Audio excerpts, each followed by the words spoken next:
And post abortion and healing, I do want to be clear about this. It's not at a specific age. You may be feeling this, months or even years later after the abortion. And we get so used to carrying this around with us that at some point we don't even consciously realize what we're doing to ourselves. And that self punishment that we are putting ourselves through, you know, it's not only about, maybe having a job you don't like, or you're in a relationship you don't want to be in.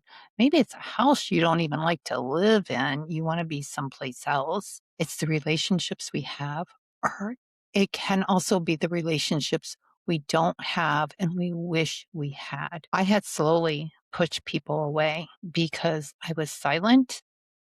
I didn't let people in and I was going to figure it out on my own. I didn't even realize I had a problem. It's not a problem. I didn't realize that I was punishing myself over and over and over again. Are you punishing yourself? And punishing yourself can look at so many different ways for different people.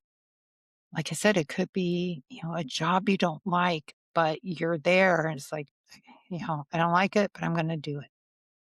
A relationship you really don't want to be in. And maybe it's more than one relationship, whether it be, um, you know, inside or outside of work. Because sometimes, you get into relationships at work, friendships, and it's like, oh, but you stick with it. Or you don't let people in enough to really let them see who you are. And it will slowly start to isolate you and people want to connect. We always want to connect.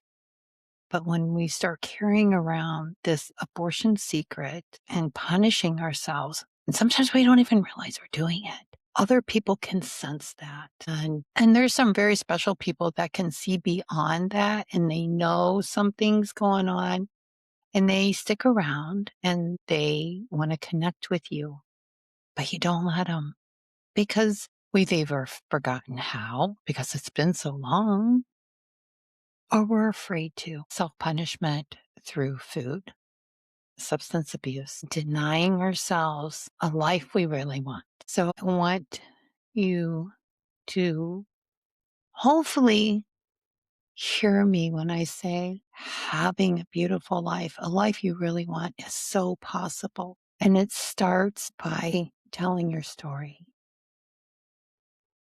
And you may not, like I said, remember all the story. You tell what you're ready to tell and allow yourself to be open enough to let the healing come in. So that's a bit of what I do for women. I take them as far as they're ready to go. They're with them.